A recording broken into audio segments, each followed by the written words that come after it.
Hello, sir. Hi, Hi. hi, how are you? Hi, I'm good. I'm good. How are you? I'm good too. It's amazing to have you. Come again? It's amazing to have you. Thank you so much for inviting me. For the first time, yeah, on the Architect's Diary. Thank you so much. So after a long period, I think I'll be doing some presentation on the Zoom because post-COVID we were doing a lot of things on Zoom and then uh, got busy with work and all that. So it's Yes. been long. So, are we live at the moment, or we just We are, but we are waiting for a few people to join. okay? So after like 5-10 minutes, I think we can Yeah. join. I think Navpreet would also be joining. Nobody is sitting with me. She's here. Okay. She's on the other laptop. Okay. She'll be putting up the presentation from there. Right. So there will be another PC that will be sharing the screen, right? Exactly. Okay, great, great. That's great. Are you an architect? Yes, yes, I am. Great. I love architects doing journalism. So Mhm. even I did. So that is the reason I shifted from my core architecture to this side of the field. And where you guys based actually? We are based in Ahmedabad, Mhm. and yes, we publish works like from Pan India. Mhm. So this is a online platform. You also have a physical. This is like a completely digital platform, and we recently, like, all the events and activities that we had were digital till now, until last year that we introduced an offline event called Elevate. So Elevate was like a Gujarat chapter of, so we had invited around 75 to 80 architectural firms, interior design firms, and architectural photographers from all over Gujarat to exhibit and present their works. So it was like a 2 to 3 2 day design festival, and we had an amazing time. So it was the first physical event that we conducted. Otherwise, the another event called IDA Summit. So we have been conducting that since 2 to 3 years. So that What is is that name? IDAC. IIDA. So I can also share the link with you. So we'll again be There is conducting. one IDAC also. AIDAC. Oh, no, no. So IIDA, double Mhm. IDA. That So is yes. online, offline. Yes, yes, that is that is an online event. It's an international level event. So Elevate was like a national level event from Gujarat chapter. So Mhm. state wise, we had invited even smaller firms, but who are doing really good work, and some pre-established firms as well. So again, we had panel discussions, we had talk series, we had keynote speeches, and of course, the exhibition was open for all of 2 days. So yeah, We've been having events of FOID in Jaipur. Also, yeah, uh, I think there's another company. I think that's name is IDAC. I think these two companies they've been coming to Jaipur and they've been doing these kinds of design festivals for architects. And anyways, our chapter, the Institute of Architecture Rajasthan chapter is quite active. We've been yeah, doing a lot of events there. yeah. No, I think such events should keep happening. It also gives a chance to interact our community, like Hmm, the community to interact with each other. So hmm. by now we just know each other with our works and everything, but when you come face to face with a designer and when you talk about someone's design ideologies and what they went through Uh, while designing. I really love architects doing journalism or photography. I've got a few architects in my office who are into photography, Amazing. and I've got a few architects interested in journalism. I many times tell them that pursue this as a career, but you know how the architects are, they want to do architecture, hardcore. So it's very difficult to pursue actually Indian students and Indian young architects to take up these kinds of activities. Yeah, yeah. But I think more and more people are coming up and exploring the other sides of our field. So that is really good. Right, right. Right. So it's almost 4 p.m. And yeah. Can I So screen once? You want to see our screen? How we Yeah, would. sure. You can log in, like, our host will, like, I'm just sharing my screen, Kamala. No, Preet is just trying to share her screen. Yeah. I'm Yes. guessing the presentation is wonderful by the looks of it. All right, I'm just dropping. So, how it would go? I mean, you would give me some time to give my presentation, and then you would be asking a few questions after that, or? Right. So I will start with a brief introduction of yours, and then we can start, like, we can initiate your presentation. And once the presentation is done, if anyone from the audience has any questions, we can go ahead with that. Otherwise, I think we can close the like the webinar. Okay, fair enough. With vote of thanks. Okay. Yeah. I think let's wait for a minute or two again Yeah. until, yeah.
So I think we can start with our webinar today, and we'll also be posting the entire, like the video clips and the entire video as well on our YouTube channel in a while, and also be using our these video clips or the presentation clips for our like other the members, exclusive members that we have.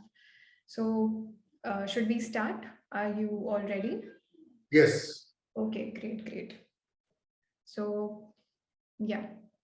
All right. So, hello and namaste, and a very good afternoon to all the exclusive members of the Architects Diary who have graced us with their presence. I, Architect Kamala Jatambuli, editor of the Architects Diary, welcome you all to this year's first edition of TADialogue series. Let us initiate our first segment of today's webinar based on the recently celebrated India Tourism Day. I would like to welcome our honorable speaker, architect Gyanendra Singh Shekhawat from Ideas Design Firm, who will be speaking on sculpting the Indian hospitality industry. So I'll just briefly introduce our speaker for today. Architect Shekhawat is a well-known Indian architect with over 25 years of professional experience in the field of architecture and urban planning. He graduated with a bachelor's degree from Jawaharlal Nehru Technical University, Aurangabad, in the year 1997. 2 years later, he gained a Master of Urban Planning Design from the School of Planning and Architecture, New Delhi. For over 2 decades, architect Gyanendra Singh Shekhawat has been meticulously drafting the urban life with his conceptions and years of experience building design and immaculate know-hows of regulation, which have helped him create some of the prominent urban landmarks across various cities. Presently, he is the founder and principal architect of Ideas, one of the leading design firms specializing in architecture, urban planning, and interior design based in Jaipur. He is also the elected and honorable treasurer of the Indian Institute of Architects National Council and is the immediate past chairman of ACAE ARCA Committee on Architectural Education, a committee of architects Regional Council Asia, which includes representation of 21 Asian countries. That is amazing.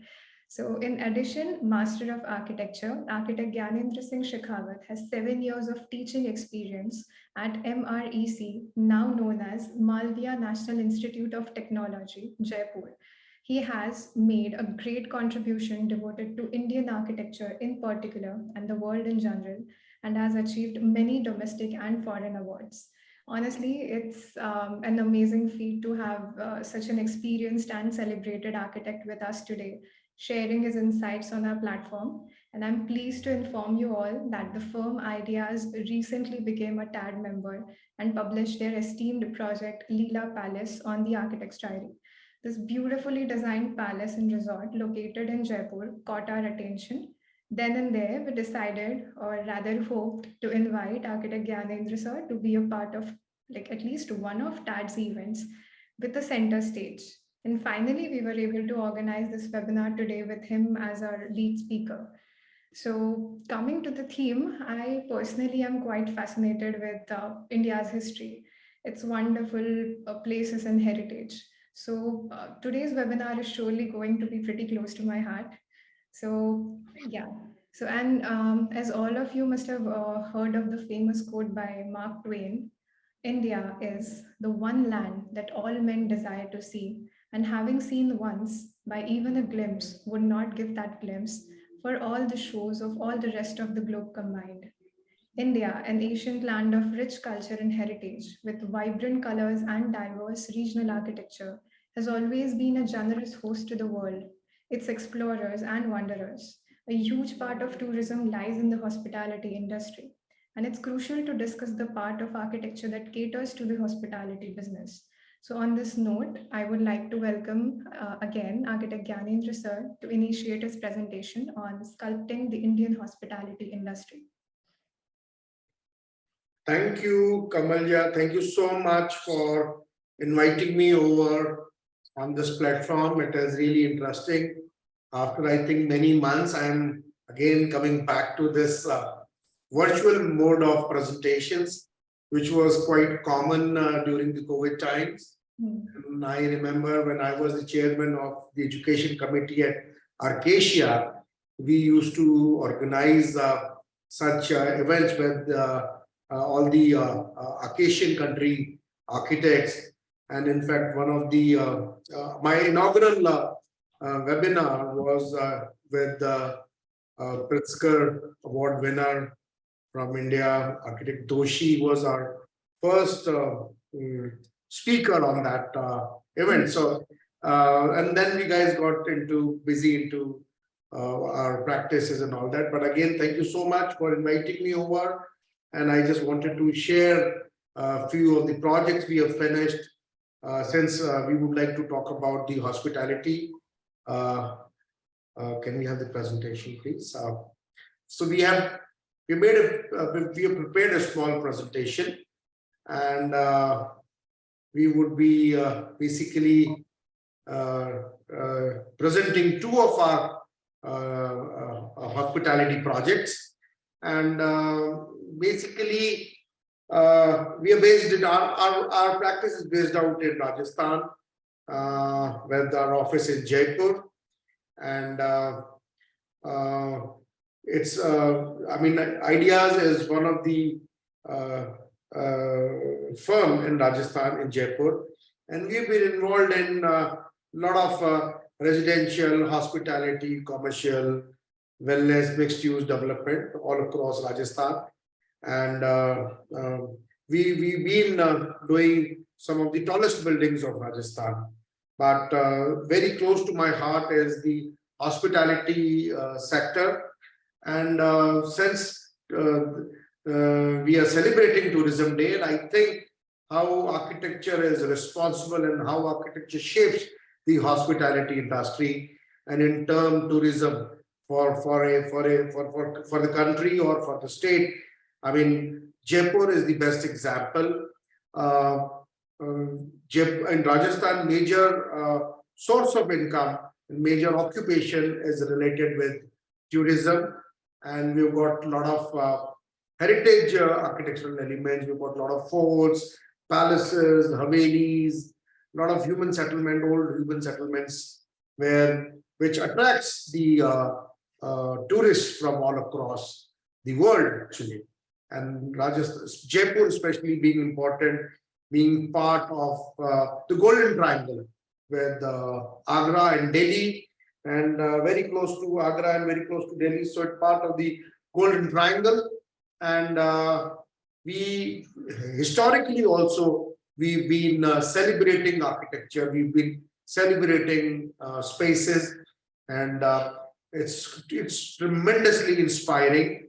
And the architects of today, we've been trying to preserve our heritage, our values, those architectural elements, those philosophies, to basically in turn boost and facilitate tourism.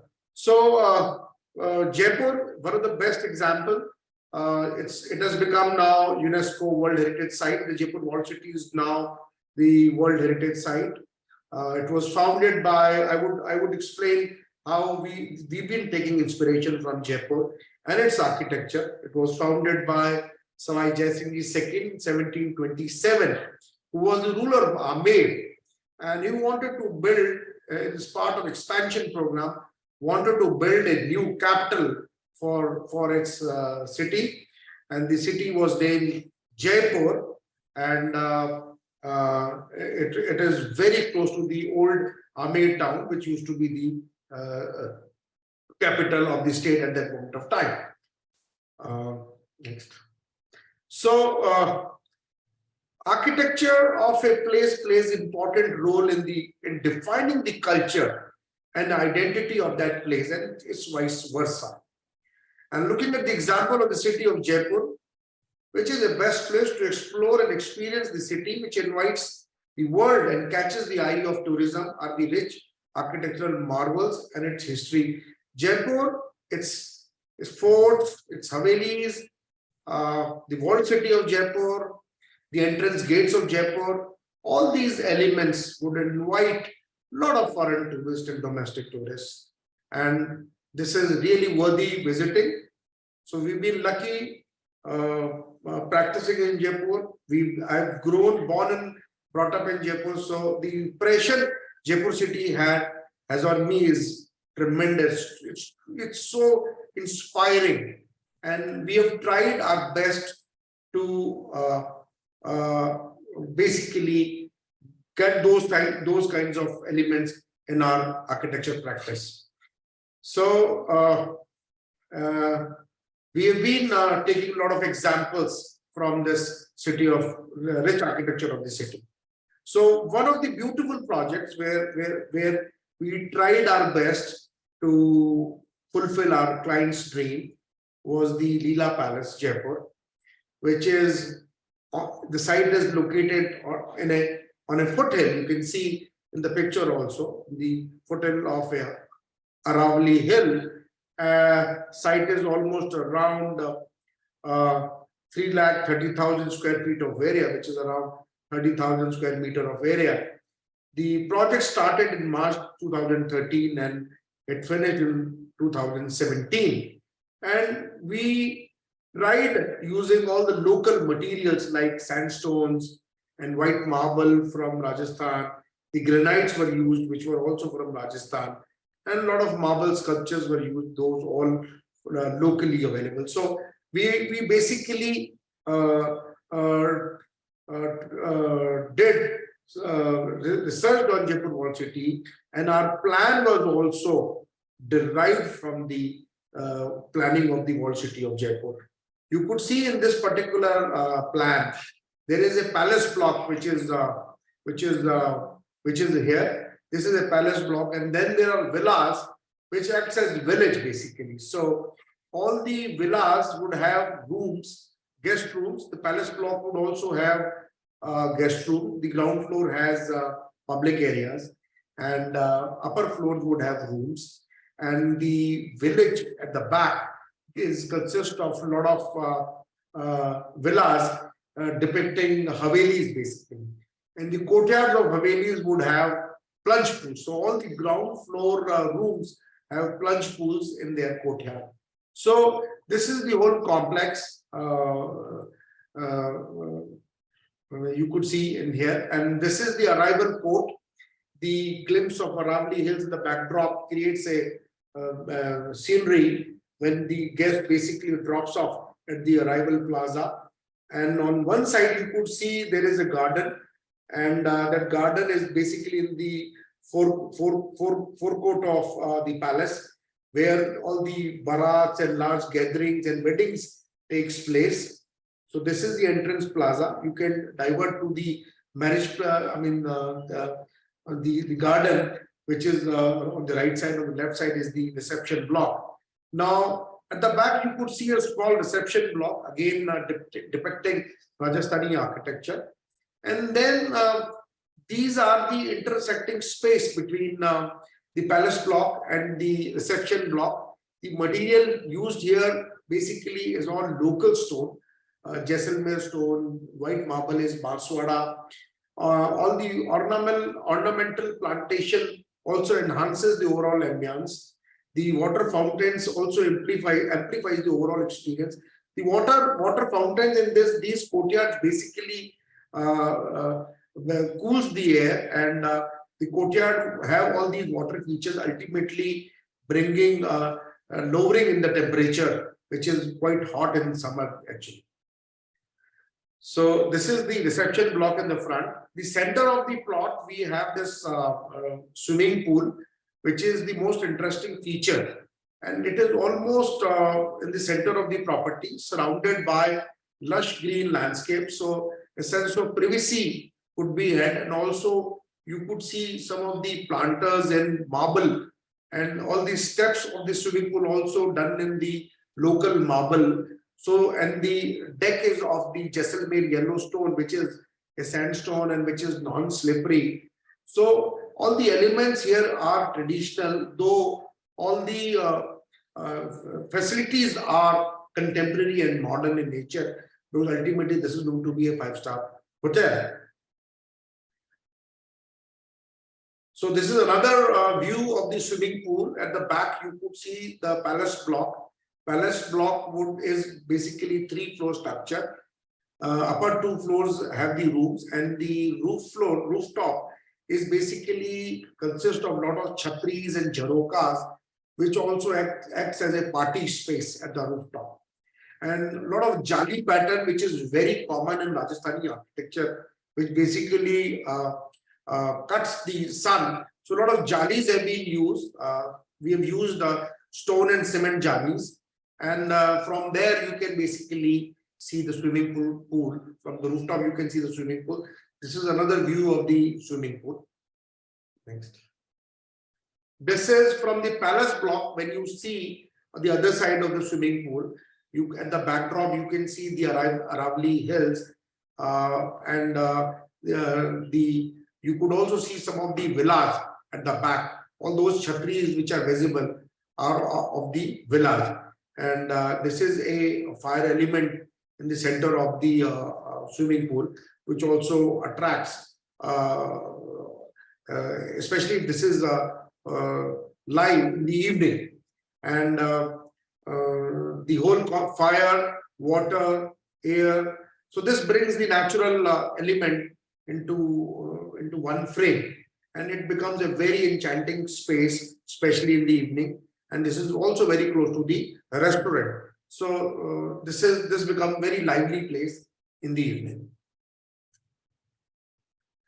So this is picture of one of the villas. Villas are basically two-storied structure, ground and first. Ground have basically all the courtyards, and all these courtyards basically have plunge pools. So you could see the room, then you could see the courtyard, which has got a small plunge pool. Marble fountain is also there, and some sun deck bed is also there, and some outdoor space. I mean, chairs also been put, and this is one complete room wherein the entry is through this courtyard only. So whosoever is entering the room is entering through this courtyard, and there is no entry directly to the room, especially on the ground floor. So every room has got a dedicated, celebrated entry. So this is how a standard room has been placed in the villa. Lot of natural light and landscape. So now these are, you could see these entries. Now these are the entries of the courtyard. So every room on the ground floor has a dedicated entry through a courtyard, and courtyard has, all the courtyard has plunge pools. Now all these villas are connected through these irregular shapes of pathways. Now the shape of these pathways have been derived from the tertiary and the secondary road pattern of the walled city of Jaipur. They are straight, but they are bent at many spaces. So basically, these bends basically creating spaces for lily ponds and these water bodies. And in the center, you could see a marble fountain. So all the intersection of these pedestrians would have these kinds of elements which have been highlighted by these water bodies. So this is, as I was talking about, on the rooftop of the palace block. Rooftop of the palace block has got these baradris and these chhatris, what we call in Rajasthani architecture. The open terrace have these beautiful pavilions, and these allow multi-functional activities to take place. Sometimes the bar is set up there, or sometimes food is set up there, and sometimes the bride and groom, if there is going to be a reception for a wedding, the bride and groom can sit in these pavilions. So all these baradris, the top of the domes of these baradris and chhatris, they have all these ornamental details, which are basically Rajasthani architecture details, and these are reflected in all the architecture of the whole project, ultimately giving it a royal look and feel.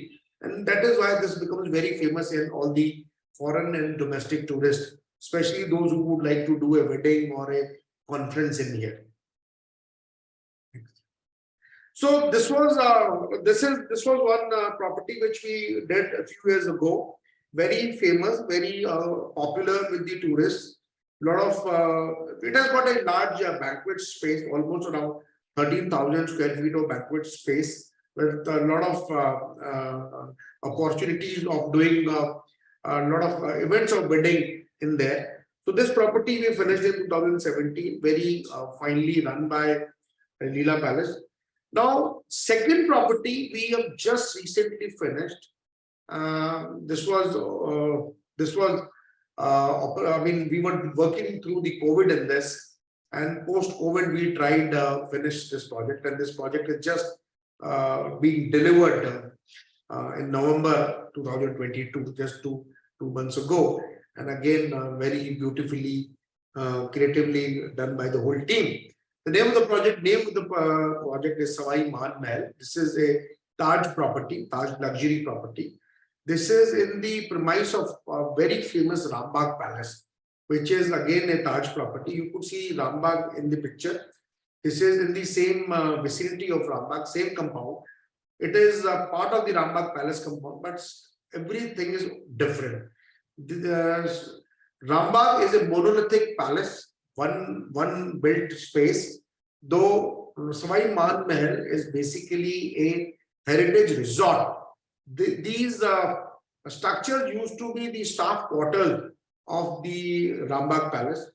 There used to be a very small convention center working with the name of Sawai SMS Convention. So what we did, we basically got rid of those convention activities and the staff quarters, and we converted this into a 52-key Sawai Man Mahal, again a uber luxury leisure property of Taj. The construction started, it is a brownfield project, because we did, I mean, hardly any new construction was done. Everything was old, and we just kind of adaptively reused the whole property. Project finished in 2022-23. The materials again used here are sandstone, Indian marble, locally available granite and marble sculpture, locally available marble, and some local Rajasthani handmade printed tiles being used here. So this is quite linear in shape. You could see this is one part of the Rambagh Palace compound, quite resortish in its nature and in its design. The parking lot and all these areas are on one side. Banquet areas, public areas, and guest rooms are on one side. So you have to basically walk, or basically one has to take a golf cart to reach a room from the parking lot to the public area or to the guest room. I would like to highlight the guest rooms area, also the poolside area, and the public area, which would house the bar, which is in a royal study concept. Then there is the guest lobby, which is the reception lobby. Then there is ADD, the all-day dining, which is a Spanish concept, which is on Spanish concept. And then very close to bar and ADD is the kitchen. And then we have the alfresco dining, which is in the foreground of forecourt of all-day dining. And then this side, you could see the guest rooms, which again have a small courtyard, small or big courtyards. All the rooms would have dedicated entries. There is no direct entry to the room. The entry is through the courtyards, which would be clear in few other pictures. And some of the bigger courtyards would have plunge pools also. So this is the arrival court. These structures were already there. On the right side, the structure you see, this was the tunnel gate, the old heritage tunnel gate to the Rambagh Palace. So this tunnel gate has been developed to basically welcome the guest for the banquet facility. On the left side, you could see a baradari, which was added up later to mix well and to highlight the entry of the guests. So the car will drop here. On the left side, you would go to the resort. And we have tried to amalgamate existing and the new character by giving this water body and this arrival port. Okay. So this is a drone shot taken from the top. On the right side, you would see the drop off. And then there were huge trees. We have not cut a single tree. You utilized all the trees and made sure that all the trees, existing trees, become part of the whole design process. Then the pathways, the stones in the pathways, all are from the local stones. The stone paving has been done. Sandstone have been used. Jaisalmer, Jodhpur, and Baswada sandstone have been used. In fact, Kota stone also being used here. And these are the handmade brick. This is the alfresco, which has got Rajasthani handmade tiles, actually brick tiles. So they've been used. And then while going to the guest room, we have placed the swimming pool. Swimming pool we have created new, and again this has been done with the Kota stone and with the Jaisalmer stone used on the deck, and some marble has been Indian marble, Ambaji marble has been used on the pool area. Next. So this is the picture of the reception lobby. This and the golden gate. This used to be the traditional heritage gate of the Rambagh Palace, which we have kept here. This door has been just pasted there. It is not openable. As a historic element, we have utilized this particular golden gate. You would see all the traditional arches. You would also see the hickory work at the background of the reception tables, actually. So hickory work is also very famous from Rajasthan, especially from the Mewar area. So hickory work was done, and all these elements, all these, and the ceiling also you could see we have used the Rajasthani moldings and elements basically to be part of this feature. Next. Now, between the restaurant and the reception block, we have used this as a floating water body. This is again from the Ambaji marble, which is again a local marble. We have used local marble. This is a reflection pond. And on the right side is the water body, again from the local available marble we've used. And again, these have been put to make the walk from the reception lobby to the guest room and to the restaurant more interesting. And these water bodies basically cools the air, which is trapped air. And this has got a lot of trees, a lot of birds are there already there. They will come for drinking water in these water bodies. So this is really a lively experience, especially in the evening. And you could also see in the pictures, could you go back? You could also see the picture in where we have used the marble lamps. So these lamps are again the local stone, and they are lit in the evening. Maybe I mean they are locally available marble, and marble jali have been used to make these lamps. Next. So this is the alfresco dining, which is just outside the restaurant. You could see the handmade tiles and the brick tiles, which have been used here to give it a little bit more colonial kind of approach, because our restaurant is on the Spanish theme, and the restaurant basically is a Spanish restaurant, and Spanish because our ex ruler of Rajasthan of Jaipur, Savai Man Singh Ji II, was the Indian ambassador to Spain, to basically to mark that his tenure to Spain. The restaurant has, because this hotel has been named after him. So this is the swimming pool, very strategically put. You could see it is quite hidden in the landscape. People using the swimming pool will not be able to see outside, and outside people will also not be able to see the pool area. So this is one of the heritage room. These arches, and this was there existing. We tried to improve them, and we've utilized those arch spaces. The interior has been done accordingly. So this is our basic, majority of rooms are like this, which has got a courtyard, entry, and people can sit outside in the courtyard. There is a little bit greenery. They can have a sense of privacy in the courtyard, and then courtyard and room would have this glass, whole complete glass in a arch. And the most interesting feature is the open private courtyard with every single room. Every single room has a courtyard, and the entries to the room is through that courtyard.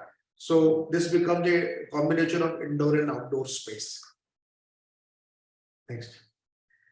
So this is one of the suite room wherein you could see the sliding door and which is opening to a living area.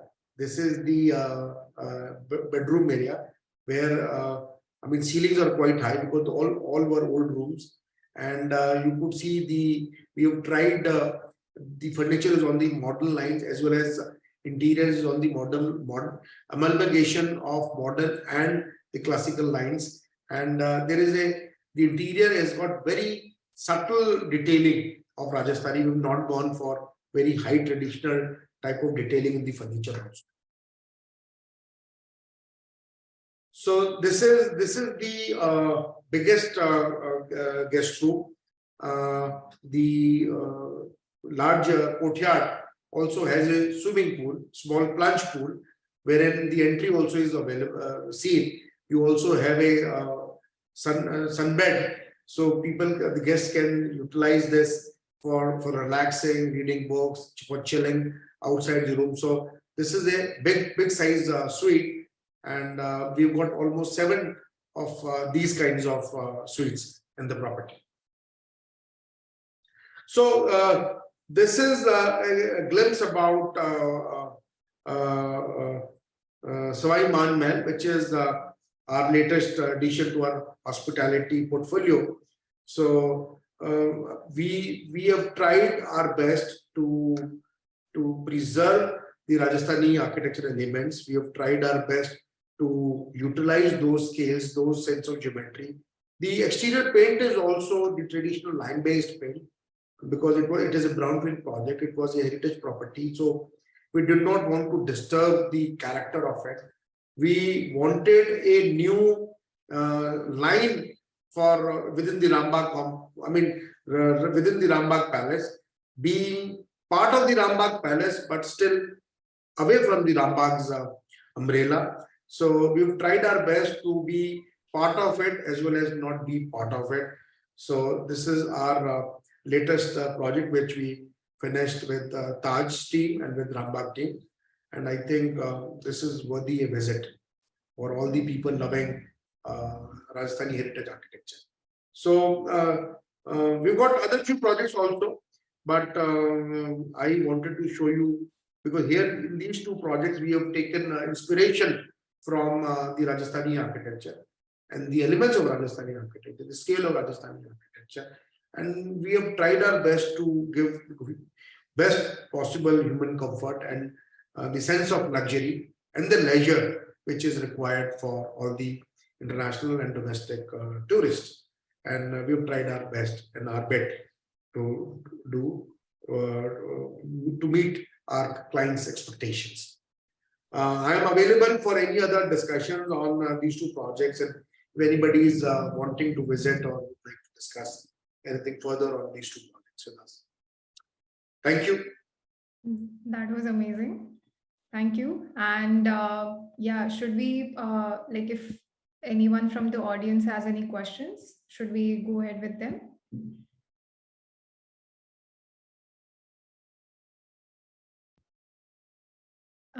Does anybody have any question?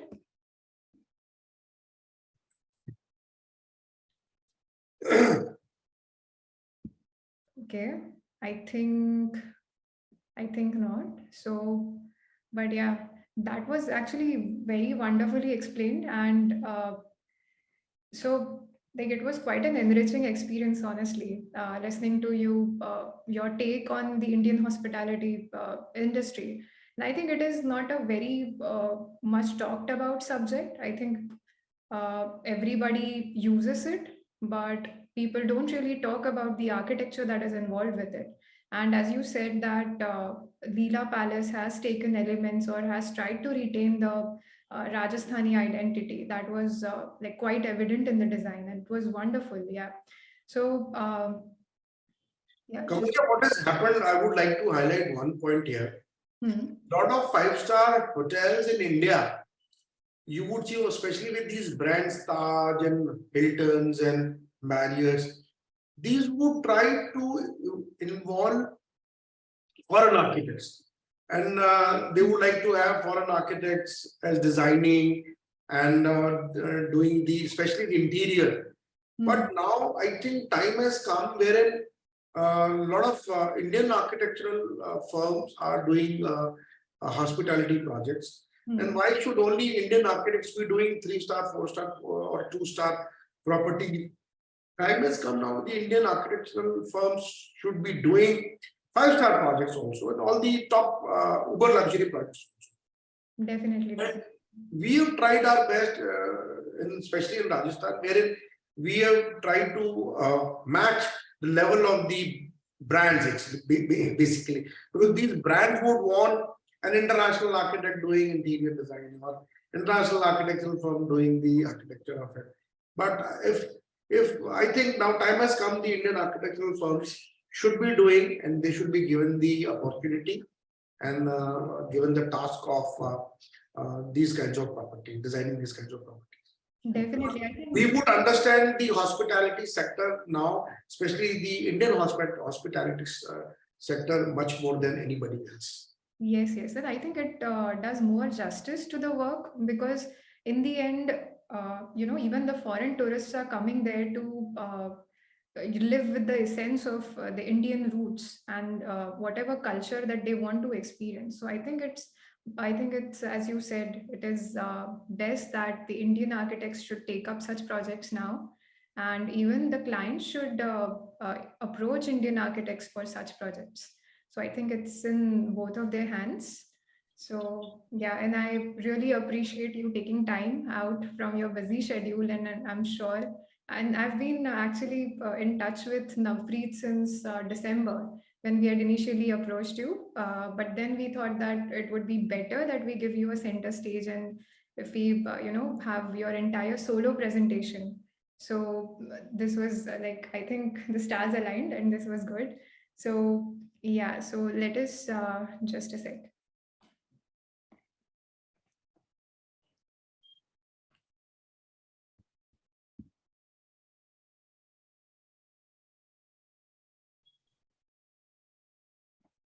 Hmm.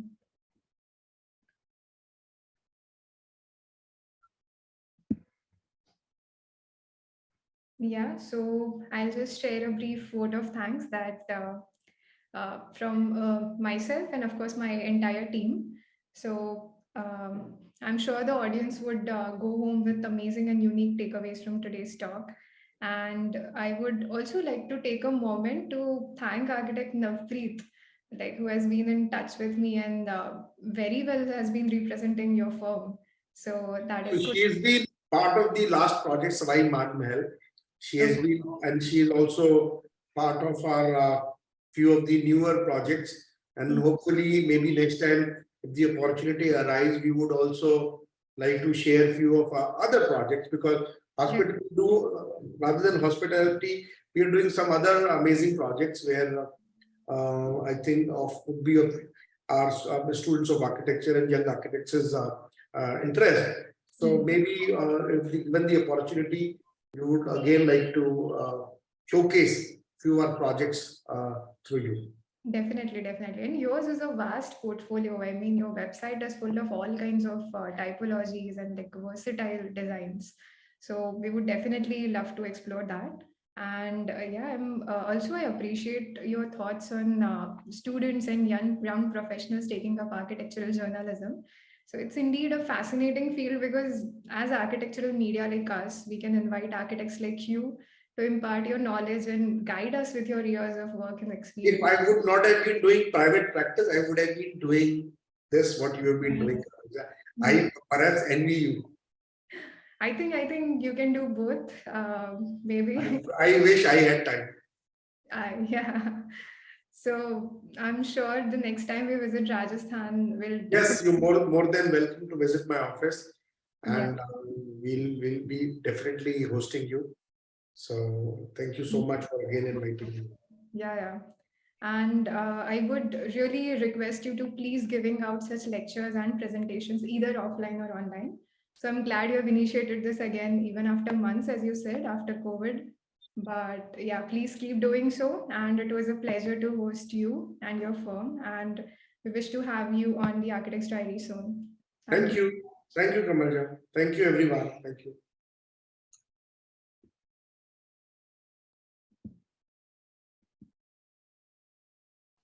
Thank you.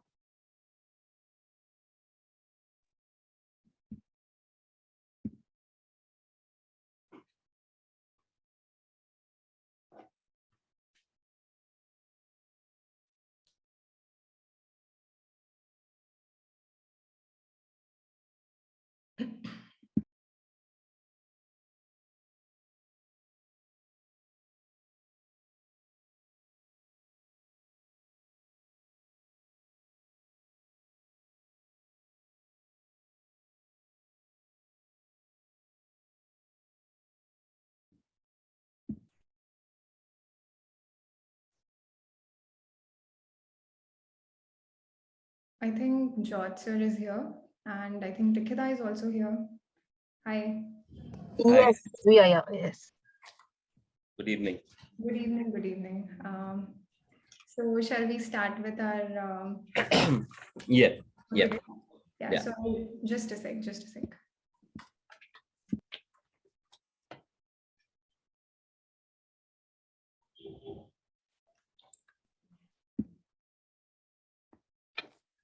Right. So hello again to all of Hi, you. I'm hi. Architect George. I think I think I've spoken with your team before this. So I think it's Right, the first time we are interacting in person. right, right. So So your name is, I'm sorry. yes, yes, I'm Architect Kamalasha Tamboli. I'm the editor, Okay. yeah, the managing editor of the Architect's Diary. Oh, right, great. So oh, that's really nice. Congratulations on what you've done, on the work that you guys put out. It's great. Thank you, thank you. That's appreciable coming from you. Thank Uh, yeah, so a very good evening to all of the exclusive Architects Diary members. And I welcome you on behalf of my entire team to this year's first edition of TADialogue series 2023. So let us initiate with our second segment of today's webinar based on the recently celebrated India Tourism Day. And I would like to welcome our honorable speaker for today, Architect George E. Ramapuram from Earthitects, a design firm, who will be speaking on interweaving sorry, ecotourism and architecture. So I'll just briefly introduce our speaker for today. So Earthitects MB and Principal Architect George Sir has always been mesmerized and inspired by God's greatest design, that is nature. Growing up, he was surrounded by the abundance of nature between his family home and Coorg, that is Coorg, and his alma mater, the Lawrence School, Lovedale. After the completion of his Bachelor of Architecture from University of Design, Mysore, he decided to further his passion and knowledge in the field of in the practical applications of architectural conceptions. So thus he began his apprenticeship years in the in-house architecture and design division of Evolve Back Resorts. During this period, the formal inception of this division as Earthitects was envisioned and initiated by him. So in 2017, during his master's in management from the Indian School of Business, Hyderabad, architect George initiated Earthitects diversification into private residences with Earthitects Stone Lodges located in Wayanad, Kerala, with an with an uncompromising belief that nature is the greatest design to ever exist. His unique vision is inspired by nature's magnitude and beauty. So today, as the MD of Earthitects, he leads a diverse, pragmatic, and passionate team that I completely agree, instilled with the core belief that God is the greatest architect. So this philosophy ingrained in their visionary leader and consecutively every member of Earthitects has resulted in preserving the purity of nature to facilitate life in its abundance by enabling the enjoyment of God's creation in its fulfillment.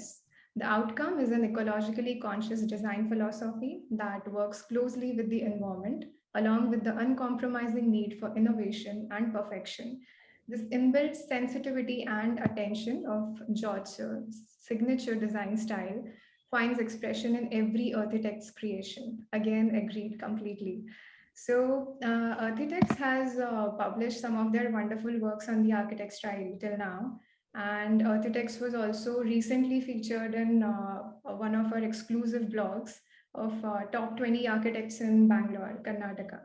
So, also on the occasion of Men's Day 2022, architect George Sir had shared his unique and motivational quote with us, which said, as also mentioned previously, God is the greatest architect and nature is the greatest design to ever exist. So, with Architects' philosophy and their close to nature designs, we thought that only architect George would be able to do justice to the topic of ecotourism and sustainable architecture. And I personally was always fascinated with their sustainable designs and their take on luxury second homes.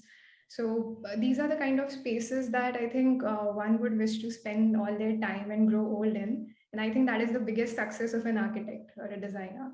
So, briefly introducing the topic of today. So, ecotourism is the responsible travel to natural areas, which conserves the environment and improves the welfare of the local people.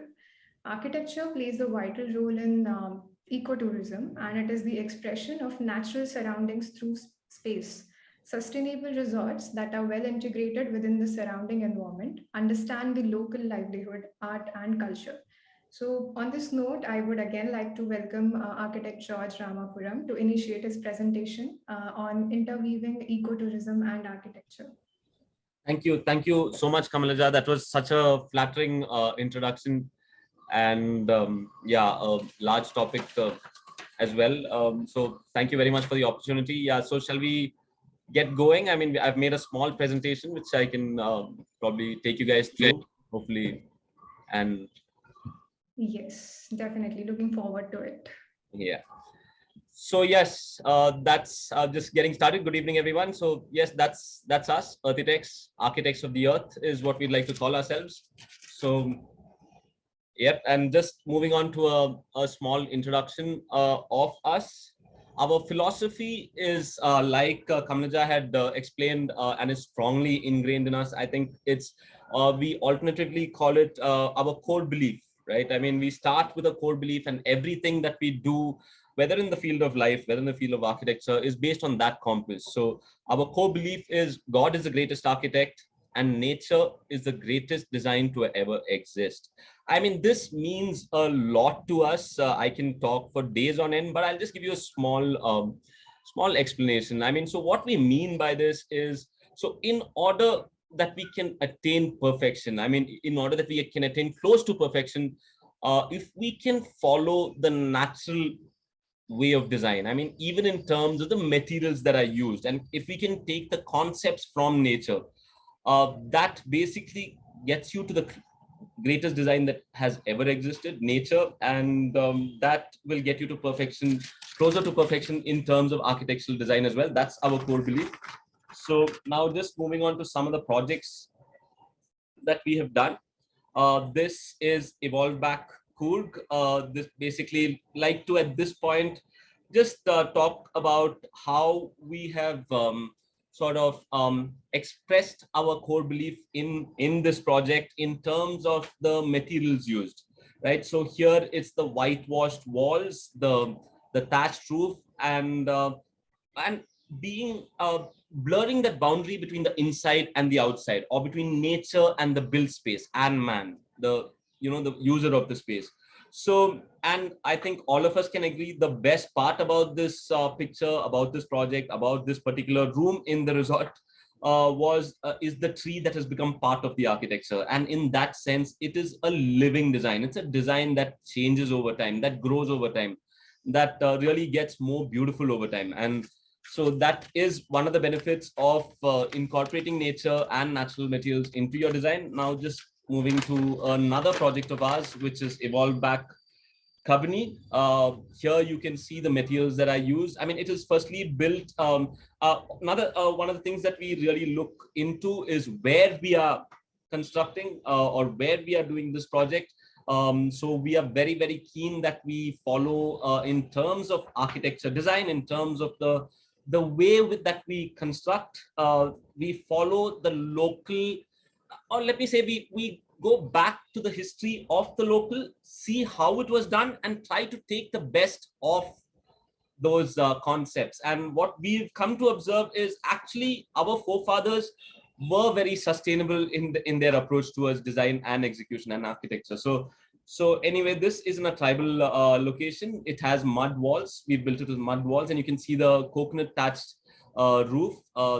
It's basically, again, highly sustainable, as you can probably imagine.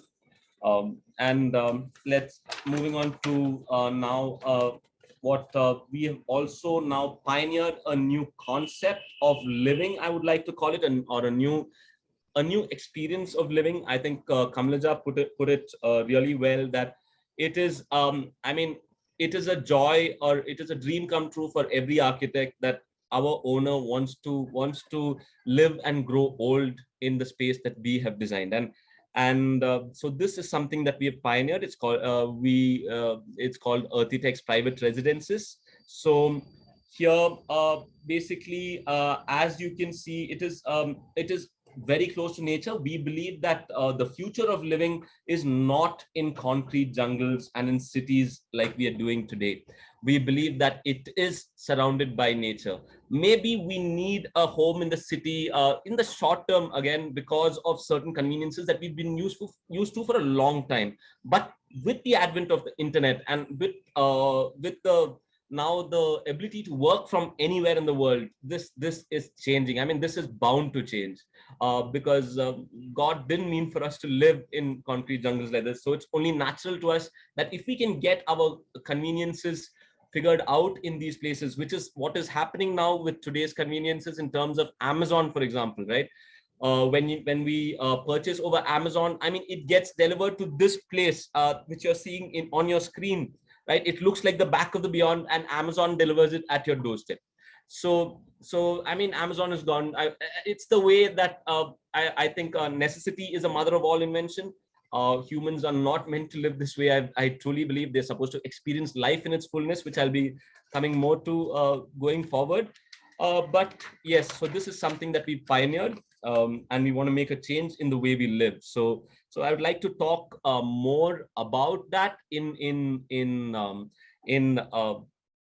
tandem with sustainable tourism and architecture as well. So going forward, so the thing is about sustainable tourism, right? I mean, when you think about tourism, I mean, it is basically and sustainability. What is sustainability? Sustainability is something that needs to keep regenerating, keep going on. I mean, it is not something that we should use up and not have anymore. I mean, it's something that should not create waste. It's something, so in all those senses, it is, when we talk about sustainable tourism, it's about ensuring that people can not only have a tourism or a holiday experience, but in how we make it sustainable to the local community and to the land around us.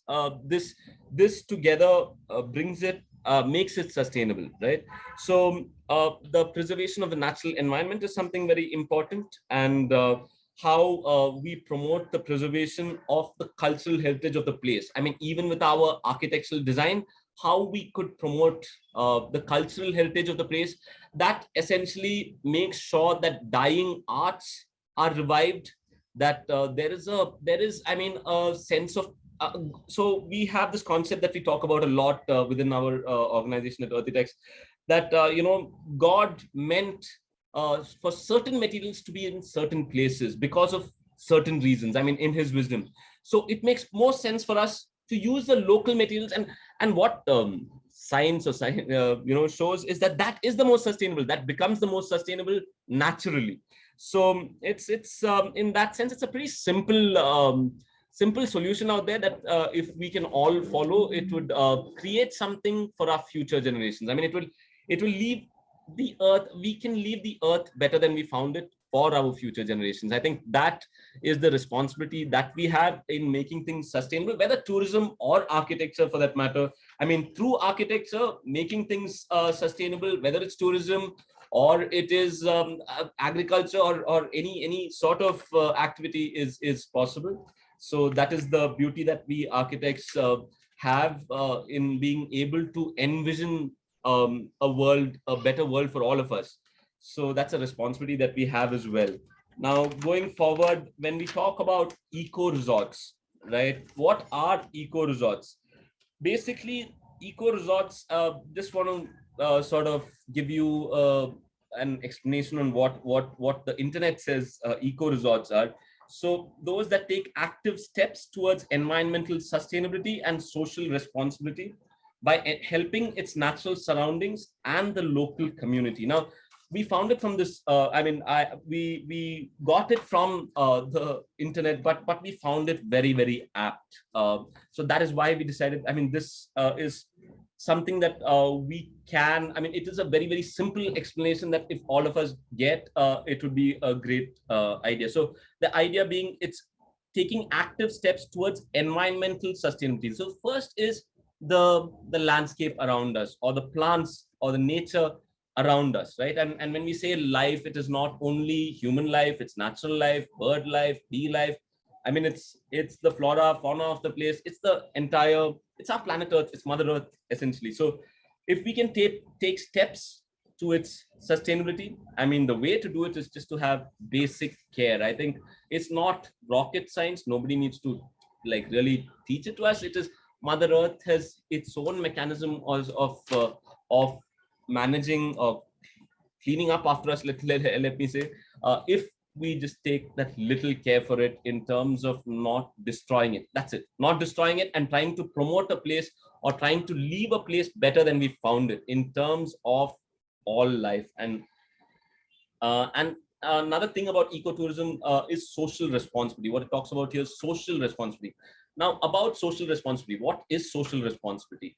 Social responsibility is basically in the work that is given into our hands, we take the responsibility of helping our fellow human. There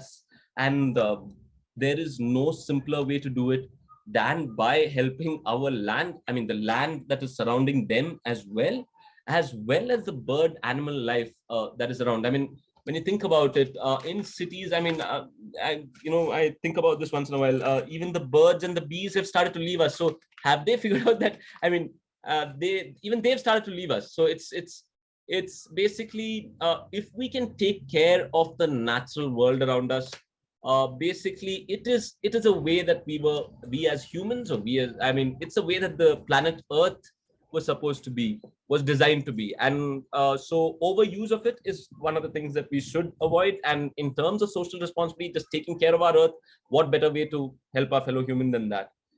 And the local community, I mean, social responsibility, local community, another way, I mean, is of course by giving job opportunities with our projects that are there, by promoting skill sets that are probably dying out for more unsustainable skill sets. For example, in some of the places that that I have visited, I've seen the tin sheet roofs, and then there they have lost the art of doing our which our forefathers did very well in the past, the mangla tile, or the mud clay tile for the roofs, which is much more environmentally sustainable. They've just lost the skill. I mean, they can only do the tin sheets. So that is something in terms of helping the local community by not letting an art die. It is making our world more sustainable. I mean, yes, in terms of skill set, it is more of a skill set, but isn't that a cost or price worth paying for a better world for us? Right? So that's the question that we need to basically answer. Now, a short video which will basically explain our concept.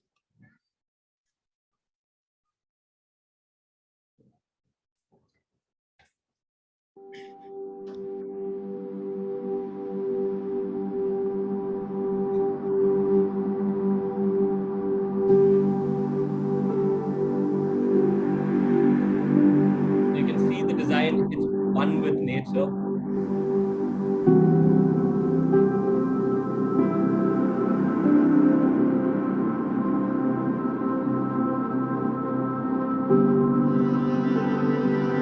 And what makes a design extraordinary than being one with nature?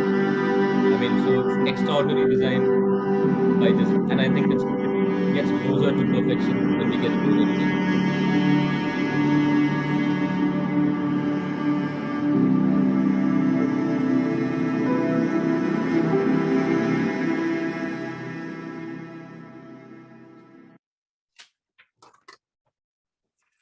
Now, I'd like to basically talk about how sustainable architecture and designs close to nature can make a difference in the user's psyche. I mean, so does sustainable architecture and designs close to nature make a difference in the user's psyche? I think, I mean, I don't need to be the one talking about it. Science shows that it is, or it is scientifically proven that it is healthier for us to be surrounded by nature than to be surrounded than to be, let us say, in non-natural environments or in city environments or in urban environments. It is more healthy for us to be surrounded by nature. So there is our, I believe that as our, a vision for us at Earthitex is to facilitate life in its abundance by enabling the fullest enjoyment of God's creation. That's our goal. That's what we want to achieve for the world. So how do we facilitate life in its abundance, and what is life in its abundance? So first I'll start with what is life in its abundance. When I say life in its abundance, what do we mean? Or the abundant life? It basically like the abundant life basically refers to joy and contentment for mind, body, and soul. So, and how do we achieve it? By enabling the fullest enjoyment of God's creations, or by enabling the fullest enjoyment of nature, to put it, summarize it. So, but the thing is now, what is this abundant life, right? It's mind, body, and soul, joy and contentment for mind, body, and soul. So when we talk about mind, it's basically inspired thinking. So being around nature definitely has an effect on your thinking. It leads you to think in an inspired manner. And in terms of body, again, like I had already said, it's scientifically proven that it is more healthier for us humans to be surrounded by nature. So that's really a no-brainer. And then in terms of soul, about the soul, it is about basically food for the soul is about giving back to the environment. So if we are able to leave the place better than we found it, so basically in giving back to the earth, it is we focus on definitely not cutting any of the trees and instead adding to it. That is one part of it. The other part is bird friendly landscape, which ensures that there are more birds and more life in and around the projects that we leave or we complete.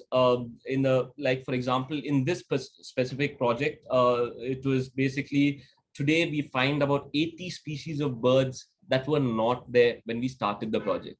That is because of our strategy towards bird-friendly landscape. So we ensured that we planted thousands of fruit trees in there, which basically are the life source for our birds.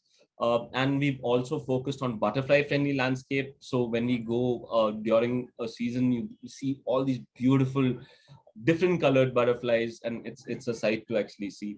And we've also focused on apiculture, which is basically beehives. Basically, we've created. So this is something that by enabling the fullest enjoyment of God's creation, we can facilitate life in its abundance, or abundant life for everyone. So that is something that which we believe how design close to nature can make a difference in a person's psyche. It's not in one dimension, it's mind, body, and soul. So now coming to one of the things that people think about is how to strike a balance between luxury and sustainability. And I think we have at Earthitex, we have a concept: the future of luxury is sustainability. I mean, the future of luxury is sustainable, pure, and natural. That's a fact. I think if it is not about striking a balance. I think if you want to be what do you say? If you want to call yourself luxury, it has to be sustainable. There is, I mean, and honestly, sustainability in itself comes with a lot of challenges, right?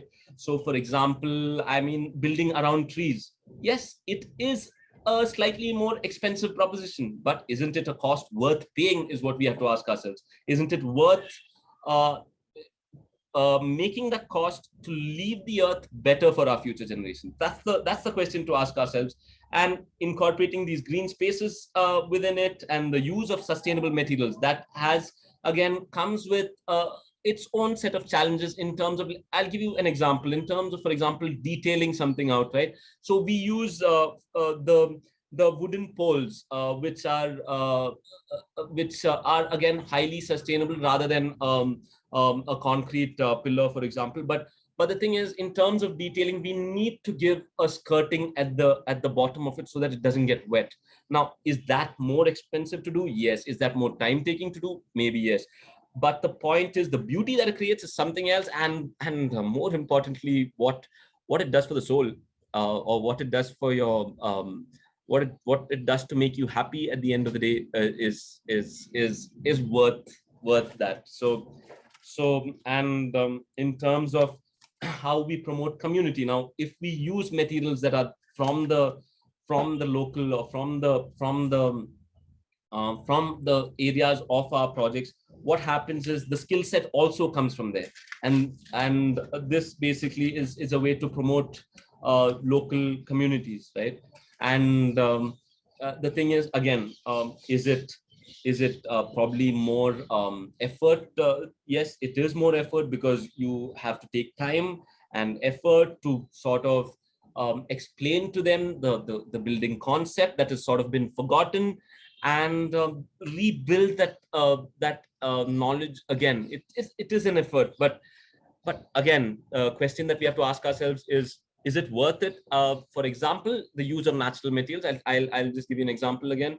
The cement blocks. I recently reading with our team in the office, that with cement blocks, the life of cement blocks versus the life of a RR, or what we call RR wall, or random rubble stone wall, the life between them is basically, the difference is 10 times. I mean, the stone wall, it has 10 times the life of a cement block wall. Basically 100 years and 1,200 years is what it said. So isn't that seriously interesting? So then you ask yourself, is it worth it? Is it worth it to go for that stone wall? I mean, which is a little more expensive, which is maybe a little more time consuming. But the thing is, you get your house that is going to be there for 1,000 years, right? Now, isn't that sustainable? I think that makes it more sustainable than anything else, and it makes you proud of what you have. It again has so many other benefits that come with it. So in terms of the balance between luxury and sustainability, I think there's no question about it. Luxury, if you want to be in luxury without being sustainable, it is not an option. So now coming to retaining the regional identity in the modern world. So in terms of sustainable tourism or sustainable architecture, it's important again to celebrate the local, or let me call it to celebrate the spirit of the land, or to pursue the every decision you make.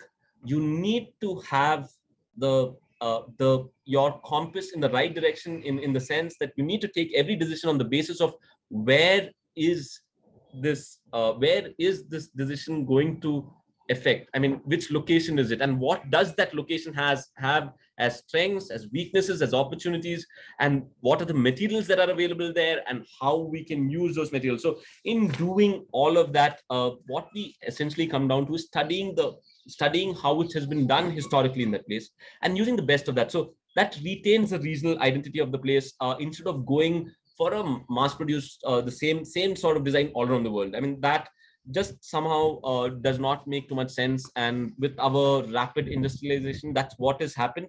But that is something that is in my view, not very sustainable because of purely just simply thinking about it, the amount of petrol that we'll burn to transport a material from Italy imported to India, right? It just simply is not what the earth needs from us. It needs a more responsible us. So now coming to the the materials, construction techniques, and about the skill labor that is required for sustainable projects and sustainable tourism. Yes, it is, like I said, yes, skilled labor is required. And yes, construction techniques need it. It has to be explained to them. It is an effort, but reviving a skill set in order that we leave the earth better. I think it's worth every effort out there. It's, if we can change the way people live, we can have a better earth for all of us. It's that simple. So the question that we have to really ask ourselves is, how do we keep it sustainable? I mean, of course, is there a cost to it? Yes, there is, but is it worth it? And I think that's what I want to, if I want to present a case to you today, that's what I want to do. Is it worth it? Yes, it is. I mean, is it worth it to be unsustainable? No, it is not, because without taking care of our earth, I mean, it's honestly such a beautiful place which we've managed to sort of mess up to a degree. Now, can we correct that? That's the question. So anyway, now coming to in terms of the average project cost, the cost of, like, the average project cost, like I said, it is probably in terms of, I mean, depending, are there cheaper sustainable materials? There might be, but at the end of the day, there are challenges that come with it. There is no doubt. I mean, using a concrete block structure, I mean, honestly, there are things like, I mean, it is firstly manufactured. It's manufactured, so it's probably even the sizes are the same, and it's easier to build, and everybody's building that way. So the skill set is being developed that way. So and it's cheaper. I mean, more important than anything else, the one of the main reasons why people do it is it's cheaper. But that cheaper is a very short-term view. I mean, if you take a slightly longer-term view, like what our forefathers did, I mean, they used what was available locally, and that's something that is proven to work. I mean, there are buildings that are built that way which have stayed for 1,000 years. There are buildings that have been built in the past 10 years which have collapsed. So I mean, the question then you ask yourself, so I mean, what did those buildings that have existed for 500 plus years, what have they done, and can we take the best out of that? So the basic thing is, in terms of the cost of construction, it is slightly higher. The post-execution maintenance. Now, in terms of the post-execution maintenance, it's about, is there maintenance for a unsustainable building? Of course there is. Even if you put it completely, a steel structure or a concrete structure, of course there is maintenance, right? But the thing is, it's about being trained for that maintenance. Even when we use sustainable materials, even when we use natural materials, there is maintenance required. But if we get trained to how to do it, if the skill set does not die away, it becomes easier for us to do it. That's basically how it is. And in terms of talking at it from a hospitality point of view, actually teams, it's basically more or less, I mean, in terms of the effort towards maintenance, it's basically the same, I would say. But in terms of the cost towards maintenance, it's the same. In terms of the effort towards maintenance, I feel it's lesser, because all these materials that they need to use are available locally. So they don't need to go out and really, break their head on transporting it there and that sort of thing. It's available locally. So the basic maintenance that needs to be done is much easier in terms of using, in the long term, in terms of in using sustainable materials. So now, I was asked to give my views as an architect on the steps an architect or designer can take to better the tourism and hospitality industry. So I think, as an architect, we have a huge responsibility in giving back to our planet Earth. How can we do this? by one incorporating sustainable design principles, which should also inspire others around us to go that route, and to build in harmony with nature. This is something basic that we can do to give back to our planet Earth. Creating a sense of place, or building with the spirit of the land in mind, that every decision needs to be based on that. Again, like I said, it goes a long way in making things sustainable. Promoting the local community. I think we keep circling back to the same concepts, right? How we as an architect now can better the tourism or the hospitality industry is by following these principles. Now, designing buildings that are accessible to all, including those with disabilities and other special needs. Now, this is um, a big responsibility from all of us as architects to enable use for all. So that's important, and designing every single what do you say, object, or um, every single element in that space based on considering the guest experience. So that is really important, and how we utilize technology. That is one of the other things that we have a responsibility to do as architects, because at the end of the day, yes, history teaches us about what was done well and what has worked in the past, and it makes most sense for us to not reinvent the wheel, but to better that wheel, right? I mean, to take what is good from the past and to make it the best. But also very important is what the technology that exists today and how we use it. So for example, in this bathroom, what we had done was to do the lighting in such a way that at especially in the night when you enter the space, we thought that the user should not lose his sleep, so it should be only the skirting lights that come on and very dim, such that you can see the space, you can see around, you can use the loo but not lose your sleep. So that is in terms of thinking about the guest experience, and in terms of using technology to think to get a better design out. So in terms of the significance of the Indian tourism and hospitality industry, I think in the Indian economy, it's I think everybody is aware that tourism is an earner of foreign exchange, and it basically includes a wide range of activities. I mean, I think allied activities. So we talk about direct impacts that we have on the destination, on the local community, and also indirect. So it includes a wide range of activities such as travel, accommodation, food, beverage. So in terms of food, can we promote the local cuisine of that area? And that essentially would mean that the heritage of the local place is promoted. That is one part of it. Then the local community is benefited in terms of the job opportunities, and also in terms of the um, the the ingredients that were used for those dishes, right? I mean, it would be locally available because those plants or those ingredients are grown there. So that is one of the things. And recreational services. Now, for example, recreational services such as visiting the local tribal community.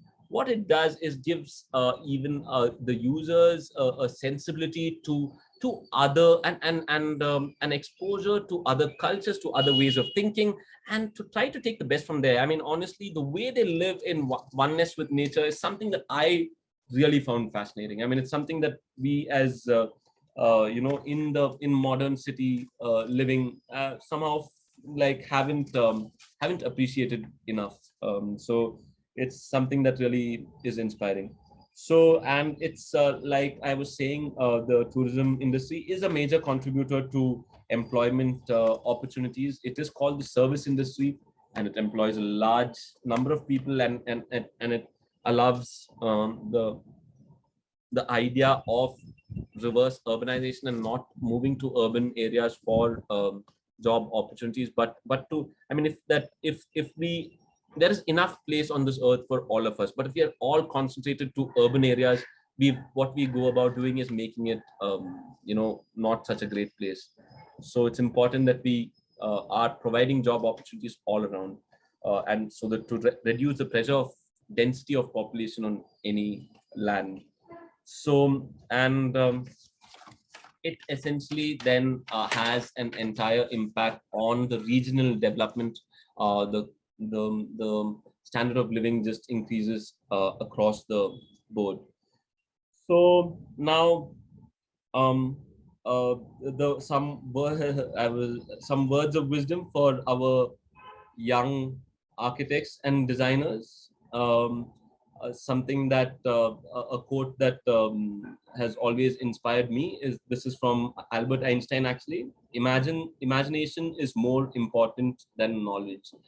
And the thing is, guys, for us as architects, our biggest strength is our imagination, is the way that we can envision how we would like or how we would like the world to be, right? So I want to just sign off by saying, if we can imagine it, we can do it. So let's leave a better earth, better than the way we found it. And with that, on that note, like to thank you. And yeah.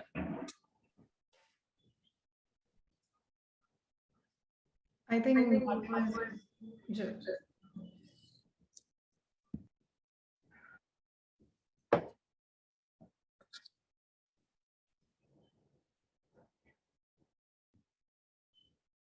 Yeah, I think that was quite a presentation, and the way you ended it, amazing actually.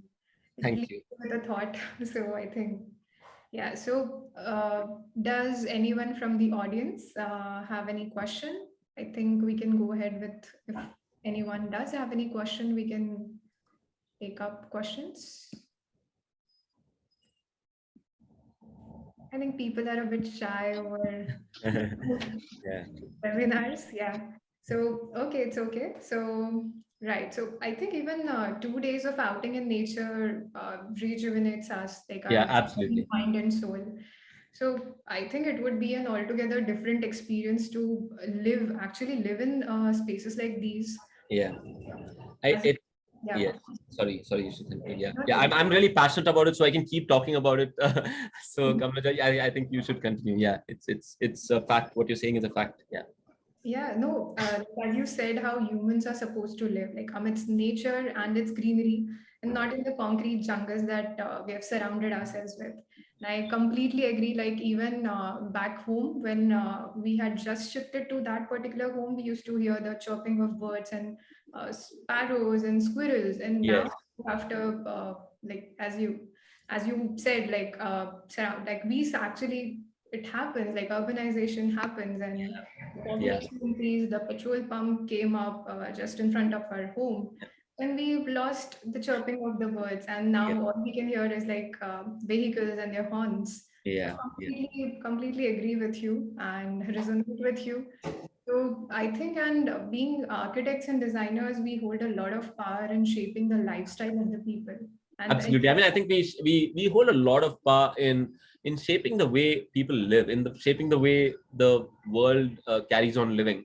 I mean, of course, with all the other benefits that have come into play. I mean, technology in terms of internet being accessible everywhere. In terms of, like I said, Amazon was a simple example. In terms of, I mean, like in our parents' time, Kamalaja, I mean, if they had to buy, let's say, what did I buy recently of the internet? I think, yeah, I bought a book. So if they had to buy a book, they had to physically go down. I mean, my father had these, like, these huge collection of a lot of books that he used to buy at one shot from the store when we visited Bangalore, because the next visit would be 4 to 6 months down. So today, yeah, somebody told me about a book. Yeah, I want to buy it. In a matter of minutes, I purchased it, and it delivers to my doorstep in a place like Wayanad. As in, it's that convenient. I mean, so this idea that we have to be around urban settings is bound to change. Yes, but yeah, it's on its way there, and I think the technology is going to help it. Yeah. And it's and architects need to really we have a lot of responsibility, a lot of power in the way that the world goes forward. Yeah. I think someone is saying something. Gautam, I think.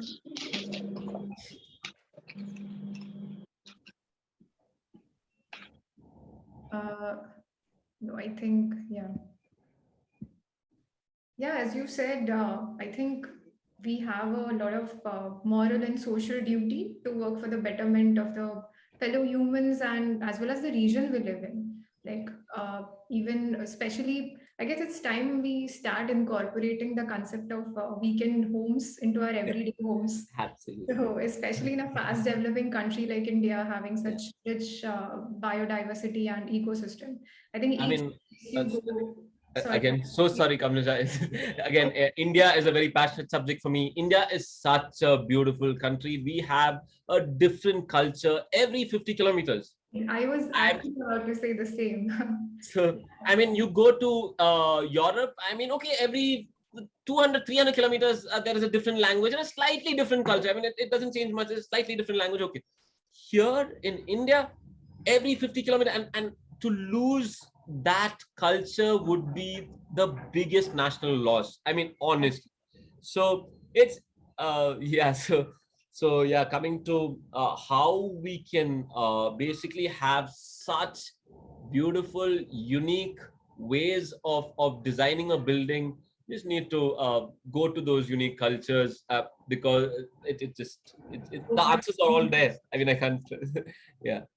Definitely, definitely. I think a sustainable way of living is the need of the hour now. Yeah. It's not simply something a fashionable word or just a word like, or building a terrace garden in a home doesn't make it a sustainable home, as many people tend to believe these days. So, and I think beautifully. But also in that same vein, it's a good start. I mean, the first start is, I mean, at least that. I mean, at least that respect for nature. Then we will take steps. I mean, at least I'd like to look at it positively, and That's small baby steps. Yeah. Yeah, and I really appreciated and loved how wonderfully you articulated all the pointers that I'd mentioned in the email because, Right. yeah, that was actually very appreciable. Thank And you. I'm sure everyone must have heard of the term ecotourism or sustainable architecture. A lot of times till now, we read it every day in the newspapers or online blogs or Instagram. But I think today most of us learned the true meaning or the significance of it. So, and I really loved your enthusiasm. So, Thank you. thank you so much for sharing your perspective and pointing out the details that I'm sure many of us must not have thought of. So, and yeah, kudos to the entire Earthitex team for such quick responses and humble interaction. Thank you. Thank you very much. I'd like to actually give a shout out to my team. They've been my backbone. Yeah, it gets me emotional. Thank you, guys. That is amazing. And I would, of course, appreciate Likhita as well, who has been in touch with me. I think who has been replying to me as well on Instagram and mail and call now. So thank you so much to Likhita as well. So, and Thank you so much. yeah.